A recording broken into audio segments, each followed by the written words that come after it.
নমস্কার বন্ধুরা, স্বাস্থ্য সচেতনে আপনাদের সবাইকে স্বাগতম। আপনারা সবাই সুস্থ আছেন, ভালো আছেন, এটুকু আশা করি। এই শীতের সময় প্রত্যেক বাড়িতে সর্দি কাশি, জ্বর, মাথা ব্যথা কিংবা পেটের সমস্যা, পাতলা পায়খানা বাচ্চাদের সবাইয়ের হচ্ছে। তো সে কারণে একটা ভিডিও আপনাদের সামনে আমি পেশ করতে চাই, আপনাদের কিছু কথা বলতে চাই। শীতকালে ঠান্ডা গরম এ দুটোর মধ্যেই আমাদের থাকতে হয়, কারণ প্রথম যে ঠান্ডাটা পড়ছে বিশেষ করে বাচ্চাদের ভীষণ ঠান্ডা লেগে যাচ্ছে, সর্দি কাশি হচ্ছে এবং সে কারণে তারা ভীষণভাবে অসুস্থ হয়ে পড়ছে। তো প্রত্যেক বাড়িতে যারা বাবা মা আছেন তাদেরকে বলবো এই সময় বাচ্চাদেরকে মাথায় হালকা রুমাল ব্যবহার করবেন সকালের দিকে কিংবা সন্ধ্যার পরে, কারণ ঠান্ডা কুয়াশাটা মাথায় লাগলে তাদের সর্দি কাশি হয়ে যাচ্ছে এবং সে কারণে তারা অসুস্থ হয়ে পড়ছে। এবং বৃদ্ধদেরও সেই একই ব্যাপার, বৃদ্ধরাও সেই কারণে অসুস্থ হয়ে পড়ছে। তো এখন বলবো যে এর থেকে আমরা কিভাবে মুক্তি পাব।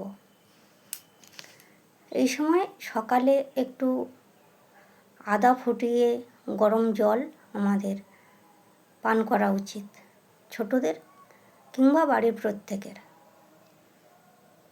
এবং হালকা গরম জলে বাচ্চাদেরকে স্নান করানো উচিত।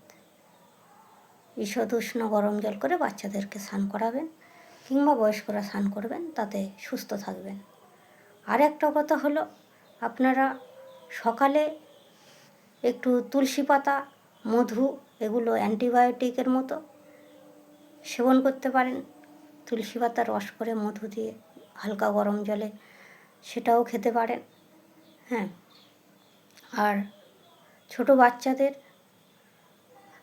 সবসময় দেখবেন যে তারা ঘেমে যেন না যায়।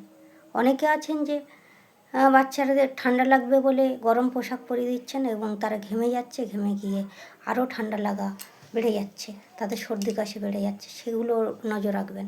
হালকা জামা কাপড় এই সময় পরাবেন যাতে তারা না ঘেমে যায়। ঘেমে গেলে আরও সেটা শরীর খারাপের বেশি হতে পারে, শরীর খারাপটা তাদের। সেই জন্য বলছি, আপনারা সবাই সুস্থ থাকুন, ভালো থাকুন এবং বিভিন্ন রকমভাবে আমি যেটা বললাম সেগুলো করবেন। এবং বেশি সর্দি কাশি বা জ্বর হলে বেশি দিন থাকলে ডক্টরকে দেখান, অ্যান্টিবায়োটিক তারা দেবেন এবং যার যেরকমভাবে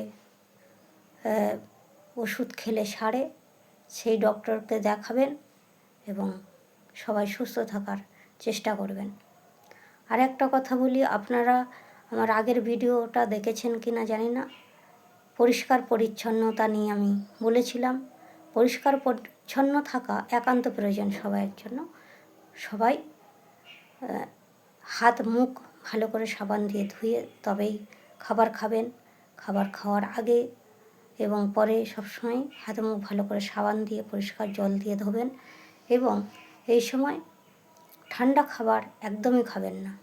ফ্রিজের খাবার বের করে কিংবা ফ্রিজের জল বের করে একদমই খাবেন না, তাতে অনেক বেশি আমাদের শরীর খারাপ হয়। কারণ আমাদের এমনিতেই সর্দি গরমিতে ঠান্ডা লেগে থাকে, আর ঠান্ডা খাবার কিংবা ঠান্ডা জল খেলে আরও বেশি রকমের সর্দি কাশি লেগে যায়।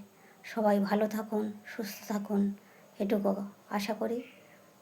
দেখা হবে আবার কোনো অধ্যায়ে। নমস্কার।